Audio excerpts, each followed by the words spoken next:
नमस्कार। यदि आप सीनियर सिटीजन हैं या वरिष्ठ नागरिक हैं तो आज का वीडियो आपके लिए बहुत ही महत्वपूर्ण होने वाला है। कई मामलों में ऐसा होता है कि जो बच्चे हैं, जो आपके उत्तराधिकारी हैं, जो आपके परिवार के सदस्य हैं, वो आपको मेंटेन नहीं करते। जो रोज़मर्रा के जो खर्चे हैं, जो आवश्यकताएं हैं, उनको भी पूरा नहीं करते और तो सब चीज़ें दूर की बात है। बच्चों के द्वारा आपको यदि मेंटेन नहीं किया जा रहा है तो आप कैसे उनसे मेंटेनेंस ले सकते हैं। आज के वीडियो में आपको 4 चीज़ें बताने वाला हूँ। क्या वरिष्ठ नागरिक बच्चों से कानूनी रूप से मेंटेनेंस मांग सकते हैं? उसका आवेदन कहाँ और कैसे करना होता है? मेंटेनेंस की कितनी राशि आपको मिल सकती है? और इसी के साथ अगर बच्चे दी हुई संपत्ति के बाद देखभाल ना करें तो आपको क्या करना चाहिए? चारों जो बातें हैं इनके जवाब आपको बहुत ही महत्वपूर्ण तरीके से, बहुत ही सरल भाषा में आपको देने वाला हूँ। विधिवार्ता के खास एपिसोड में आपका स्वागत है, जहाँ पर मैं आपको बताने वाला हूँ कि आप मेंटेनेंस कैसे ले सकते हैं बहुत ही आसानी से। ज़्यादा दिनों तक आपको जो है भाग-दौड़ करने की आवश्यकता नहीं होगी, क्योंकि सुप्रीम कोर्ट ने ऐसा कह रखा है कि जो बुजुर्ग व्यक्ति हैं, उनको ज़्यादा परेशान ना किया जाए और बार-बार उनको तारीखें ना दी जाए। तो 90 दिनों के अंदर इसका फ़ैसला आता है, 3 महीने के अंदर जो मेंटेनेंस का फ़ैसला है वो आ जाता है। सबसे पहले बात करते हैं कि क्या वरिष्ठ नागरिक कानूनी रूप से जो अपने बच्चों से मेंटेनेंस मांग सकते हैं और किन बच्चों से मेंटेनेंस मांगा जा सकता है या किन व्यक्तियों से मेंटेनेंस की डिमांड की जा सकती है। तो इसका जवाब है हाँ, कानूनन कोई भी व्यक्ति जो बुजुर्ग हो, जिसकी उम्र 60 वर्ष हो, यानी जो व्यक्ति पुरुष है उसकी उम्र 60 वर्ष हो, जो महिला है वो 58 वर्ष की 58 ईयर्स की वो वरिष्ठ नागरिक मानी जाती है, सीनियर सिटीजन मानी जाती है। तो ऐसे में आप मेंटेनेंस मांग सकते हैं कानूनी रूप से। अपने बेटे, बेटी या दामाद से भी आप मेंटेनेंस मांग सकते हैं और ये जो मेंटेनेंस है वो रोज़मर्रा की आवश्यकताओं को पूरा करने के लिए होता है। दवा, इलाज और देखभाल के लिए खर्चा देना बच्चों की ज़िम्मेदारी है। यानी बच्चों का नैतिक कर्तव्य है कि वो आपको मेंटेन करे, आपकी बेसिक नीड्स को पूरा करे। रहना, पीना, खाना, आवास की सुविधा, चिकित्सा सुविधा, दवाइयों का खर्चा, इन सभी का ख्याल रखें। ये बच्चों की नैतिक ज़िम्मेदारी है। लेकिन जो बच्चे अपनी नैतिक ज़िम्मेदारियों को भूल जाते हैं, जो संस्कारों को भूल जाते हैं, जिनको इतना ध्यान नहीं रहता कि माता-पिता की देखभाल करनी है, उनकी जो बेसिक नीड्स हैं उनको पूरा करना है, तो फिर ऐसे बच्चों को आदेश दिया जाता है। कोर्ट उन्हें मजबूर करती है कि आपको मेंटेनेंस दिया जाए। 60 वर्ष से ऊपर आपकी एज होनी चाहिए या आप 60 वर्ष के हो तो आप मेंटेनेंस के लिए आवेदन कर सकते हैं। मेंटेनेंस में रहने का खर्चा, खाना, जो कपड़े हैं और जो ज़रूरी चीज़ें हैं वो सभी आती है, उन सभी को पूरा कराया जाता है। क्योंकि ये तो बेसिक नीड्स है, ये बुनियादी सुविधाएँ हैं, यदि इनको पूरा ना किया जाए तो जीवन संभव नहीं है।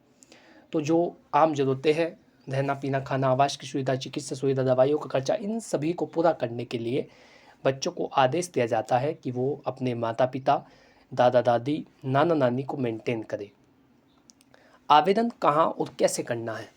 महत्वपूर्ण सवाल ये है, यदि आपके बच्चे बेसिक नीड्स को पूरा नहीं कर रहे, जो आम ज़रूरतें हैं उनका ख्याल नहीं रख रहे हैं, तो ऐसे में आप आवेदन कहाँ पर करेंगे?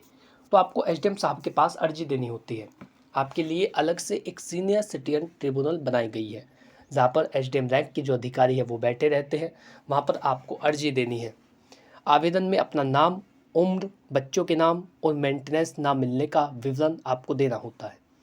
सबसे पहले जब आप उसके लिए एप्लीकेशन ड्राफ्ट कराएंगे, आप ये बताएंगे कि आपकी जो बेसिक नीड्स है उनको पूरा नहीं किया जा रहा है। तो ऐसे में आपको जो नाम है अपना वो बताना होगा, अपनी उम्र बतानी होगी, अपना पता बताना होगा और जो आपके बच्चे हैं उनके विषय में बताना होगा, उनका नाम और जहाँ पर वो रहते हैं वहाँ का एड्रेस, ये सब चीज़ें आपको बतानी होती है। वहीं आपको ये भी बताना होगा कि आपको मेंटेनेंस नहीं दिया जा रहा है और इस बारे में आप ये सबूत दे रहे हैं। तो ये चीज़ें आपको उसमें लिखनी चाहिए और ये ज़रूरी होती है ताकि आदेश किया जा सके। ये डिपेंड करता है कि आपका मामला किस प्रकार का है, किस प्रकार की उसमें ड्राफ्टिंग होनी चाहिए। वैसे बेहतर ड्राफ्टिंग इसमें करानी चाहिए ताकि ज़्यादा से ज़्यादा मेंटेनेंस एक बुजुर्ग व्यक्ति को मिल सके। कोई इसमें आपको वकील ज़रूरी नहीं है, खुद भी आप इसका आवेदन दे सकते हैं। इसको करने के लिए किसी भी वकील की आवश्यकता नहीं है। यदि आप शिक्षित हैं, आप खुद जानते हैं आवेदन करना या एप्लीकेशन को लिखना, उसे ड्राफ्ट करना, तो आप खुद भी लिख करके अपनी हैंड राइटिंग में या उसे टाइप करा करके दाखिल कर सकते हैं सीनियर सिटीजन ट्रिब्यूनल में। वहाँ पर आप उसे दे आएंगे। उसके बाद दूसरे व्यक्ति को नोटिस जारी होंगे, उसको कोर्ट में बुलाया जाएगा। दोनों पक्षों की ओर से दलीलें प्रस्तुत होंगी। वो बताएगा कि वो आपको मेंटेन करता है या नहीं, या यदि आपके पास कोई आय का साधन हो तो वो उसका जिक्र करता है और आपको उसकी दलीलों को नकारना होता है। ये सब बातें कोर्ट में चलती हैं और कोर्ट की प्रक्रिया होने के बाद 90 दिनों के अंदर मामला निपटाने का प्रावधान है। 90 दिनों में कोर्ट ये आदेश करती है कि आपको मेंटेनेंस मिलेगा। 90 दिनों के अंदर जब वो मामले का आदेश होगा तो उसके बाद बच्चे को इसलिए मजबूर होना पड़ता है कि वो आपको मेंटेनेंस दे। यदि वो नहीं देगा तो ये अवमानना मानी जाएगी कोर्ट की भी और उसके खिलाफ कानूनी कार्रवाई की जाती है। यदि वो मेंटेनेंस नहीं देता तो शुरुआत में तो उस व्यक्ति की जो संपत्ति है उसको जब्त करने के आदेश दे दिए जाते हैं। यदि उसके नाम पर कोई संपत्ति नहीं है तो जो उसकी सैलरी आ रही है उससे राशि काटी जाती है।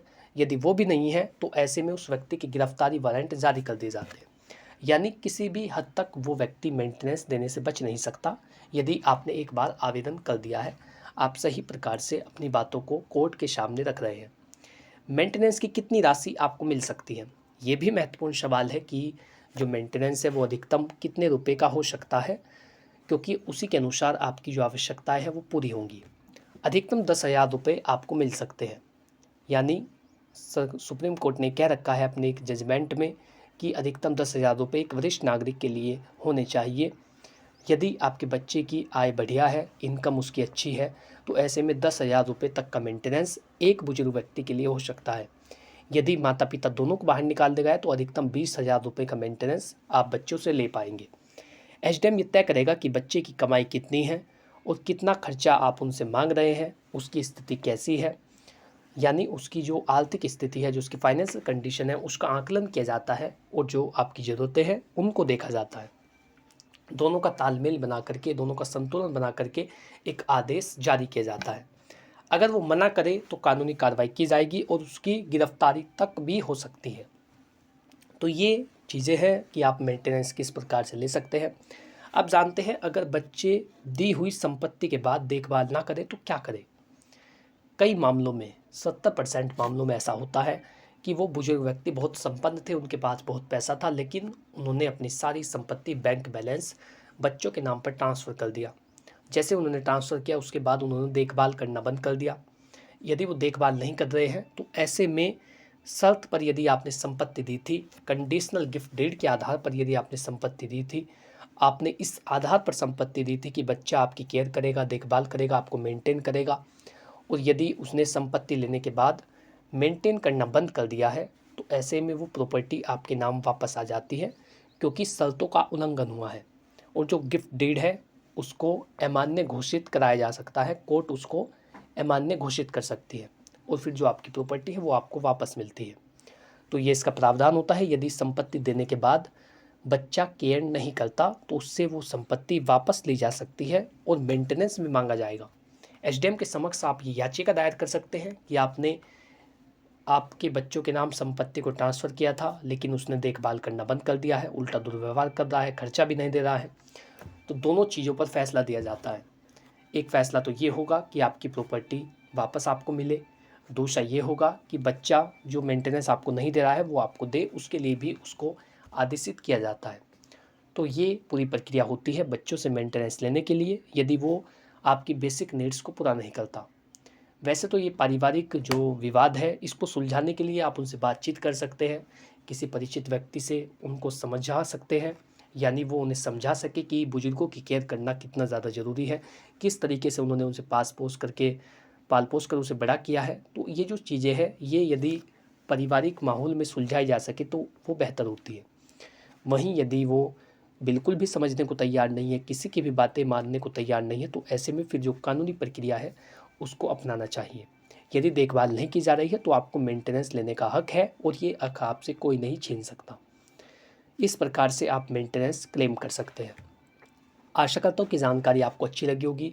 आप समझ पाए होंगे कि कैसे अपने बच्चों से, अपने वारिसों से, अपने उत्तराधिकारियों से मेंटेनेंस मांगा जाए या मेंटेनेंस डिमांड किया जा सके। यदि जानकारी आपको अच्छी लगी है तो वीडियो को लाइक करें और चैनल को सब्सक्राइब कर ले, ताकि इसी प्रकार की महत्वपूर्ण वीडियो, लीगल नॉलेज, विधिक परामर्श, आपके अधिकार, कानूनी जानकारियाँ, सरकारी योजनाओं के नोटिफिकेशंस, समाज के नए मुद्दे, सरकार के नए आदेश, सभी चीज़ें बिल्कुल मुफ्त में आप तक पहुँच सके।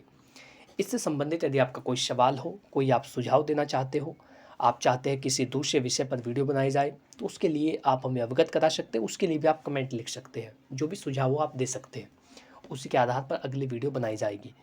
Thank you for watching this video. अपना कीमती समय देने के लिए धन्यवाद।